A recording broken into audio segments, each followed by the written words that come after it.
सर्वसामान्य माणूस आम्ही केंद्रबिंदू मानला. म्हणजे त्याच्यामध्ये महिला आहेत, गरीब आहे, युवक आहे, शेतकरी आहे, यांना आम्ही केंद्रबिंदू मानून काम केलं आणि त्यांच्यासाठी आम्ही योजना केल्या. काय आमच्यावर आरोपही झाले, एका रेवड्या बाटण्या काय काय काय म्हणजे तुम्ही हे वाटप सुरू केलं आहे, बहिणींना विकत घेताय का, काही लाच देताय का, या सगळ्या गोष्टीला आम्ही सामोरे गेलो. कोर्टामध्ये काही लोक गेले ही योजना बंद करण्यासाठी. आणि म्हणून लाडकी बहीण योजना जी आहे, त्याचबरोबर शासन आपल्या दारी, आम्ही ह्याच्यापूर्वी शासन आपल्या दारी आम्ही केलं. डायरेक्ट तेव्हाही योजना होत्या, पूर्वी लाभही होते, सगळं होतं, परंतु लोक कंटाळून ते योजनांचा लाभ घेण्यापासून वंचित राहत होते. आम्ही 5 कोटी लोकांना त्याचा लाभ दिला, शासन आपल्या दारी. आणि आपल्या लाडकी बहीण योजना, यामुळे एकंदरीत लोकांनी विश्वास ठेवला की हे देणारं सरकार आहे, हे फक्त बोलणारं सरकार नाही आहे. आणि म्हणून देणारं सरकार आहे याच्यावर विश्वास ठेवला आणि कल्याणकारी योजना ज्या केल्या आम्ही फक्त बोललो नाही, तर 5 इन्स्टॉलमेंट लाडक्या बहिणींच्या खात्यात टाकले सुद्धा. आणि आम्हाला माहीत होतं हे विरोधक सावत्र भाऊ आमच्या या नोव्हेंबरच्या पैशामध्ये अडकाटी आणतील, म्हणून आम्ही ऑक्टोबरमध्येच आचारसंहिता लागायच्या अगोदर नोव्हेंबरचे पण पैसे दिले. कारण शेवटी आम्ही देण्याची नियत आमची आहे, नियत साफ आहे. कारण आम्ही फक्त कागदावर योजना ठेवायच्यासाठी केलं नाही. आणि त्यामुळे एकंदरीत या राज्यामध्ये सर्वसामान्यांचं सरकार सर्वसामान्यांसाठी काहीतरी करतंय ही भावना प्रत्येकाच्या मनामध्ये निर्माण झाली. आणि आम्ही म्हणालो कॉमन मॅन. आता कॉमन मॅनने आम्ही ठरवलं आहे की त्यांच्या जीवनामध्ये काही बदल घडवून चांगले दिवस आणून त्याला सुपरमॅन करायचं. पण त्यांनी आम्हाला या निवडणुकीत सुपरमॅनसारखं काम करून दाखवलं आणि एवढं भरभरून त्यांनी आशीर्वाद दिले की लोकांनी एवढंच आहे की यामध्ये बऱ्याचशा गोष्टी स्पष्ट झाल्या. लोकांनी कल्याणाचं आणि विकासाचं राजकारण स्वीकारलं. लोकांनी सुडाचं, आरोपाचं, द्वेषाचं राजकारण झिडकारलं. आणि म्हणून 2 निवडणुका ज्या लोकसभेमध्ये पण आणि लोकसभेत फेक नरेटिव्ह वगैरे सगळं केलं, काय काय केलं, संविधान बदलणार वगैरे, सगळ्या जातीमध्ये भीती निर्माण केली, प्रत्येकाला घाबरवलं, तरीसुद्धा एवढं होऊन पण प्रधानमंत्रीपदी मोदी साहेबच बसले. आता ते म्हणाले जनतेच्या दरबारात जाऊ, आम्ही जनतेच्या दरबारात जाऊ, लोकसभेच्या वेळेस पण गेले. पण शेवटी एवढं करून, एवढं सगळं खोटं नाटं सांगून, लोकांना घाबरवून पण प्रधानमंत्रीपदी शेवटी मोदी साहेब बसले. आणि आताही म्हणाले आम्ही जनतेच्या दरबारात जाऊ. आता जनतेने त्यांना जो काय मॅन्डेट द्यायचा तो दिलेला आहे. आणि त्यामुळे जनतेने पूर्णपणे विकासाला आणि कल्याणकारी योजनांना स्वीकारलेला आहे. यामध्ये लोक रोज आमचं सरकार स्थापन झाल्यापासून रोज सरकार पडणार रोज आम्हाला 3-4च शब्द ठेवले होते त्यांनी. ते शब्द तुम्हाला माहीत आहे, मी ते परत त्याचा उच्चार करू इच्छित नाही. पण 4था शब्द होता का? नाही.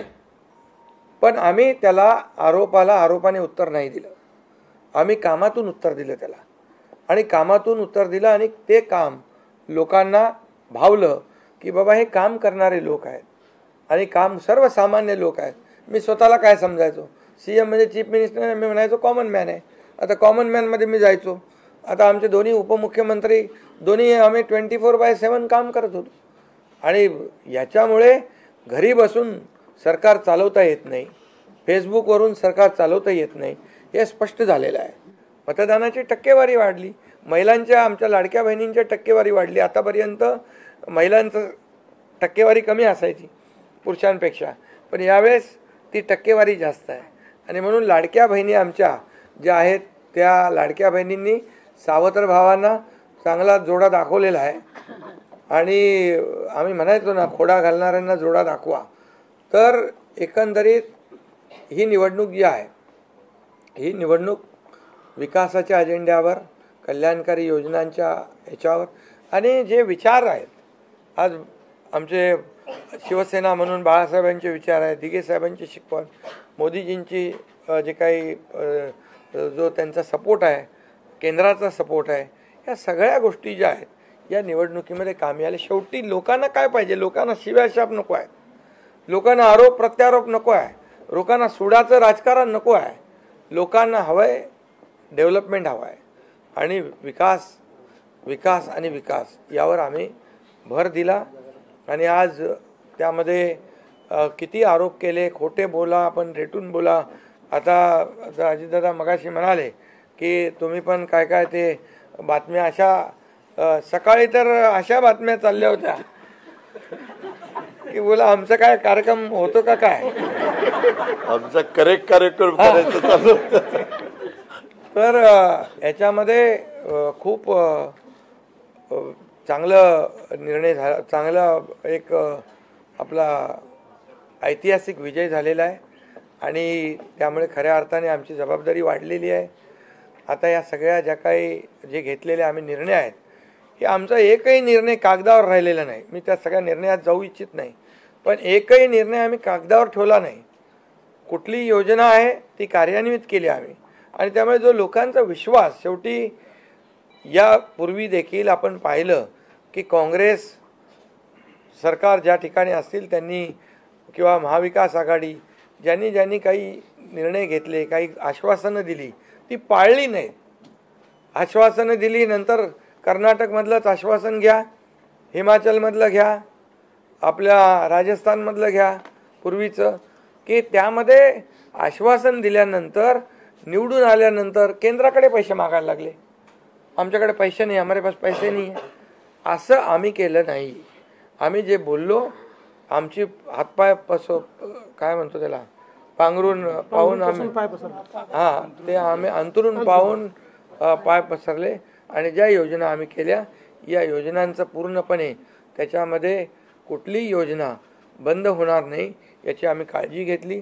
सगळे नियम आम्ही पाळले, सगळ्या RBIच्या केंद्र सरकारच्या गाईडलाईन आम्ही पाळल्या, कुठलंही व्हायलेशन आम्ही केलं नाही. आर्थिक दृष्टिकोनातून जे जे काही आम्ही नियोजन करायचं ते केलं. आणि त्यामुळे त्यांना लोकांनी खोटं ठरवलं.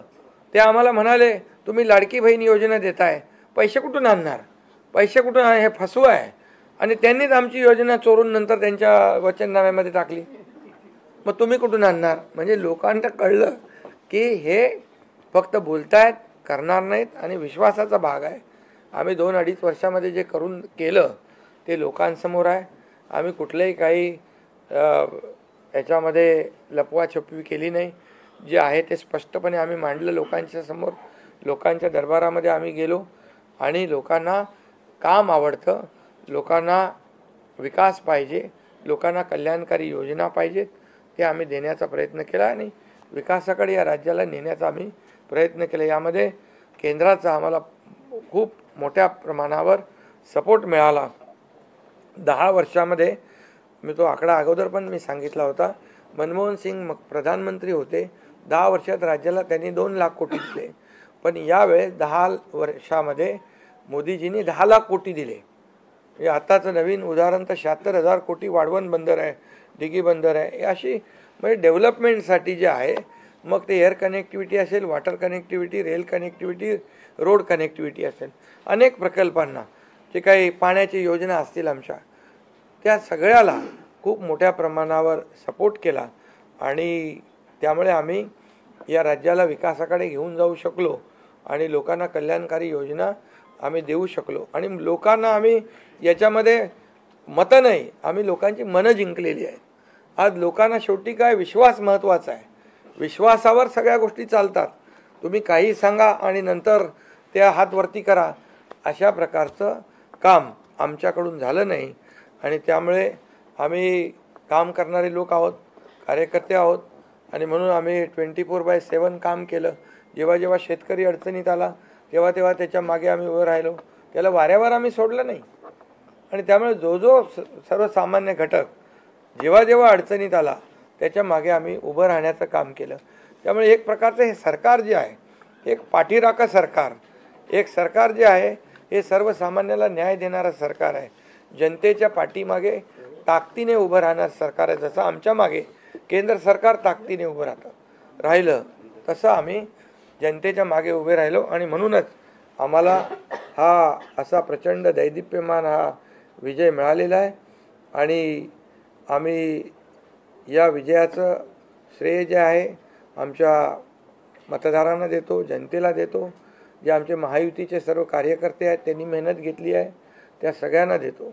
आणि म्हणूनच यापुढे जे काही काम आहे या जनतेच्या हितासाठी करणं एवढंच आमची जबाबदारी आहे.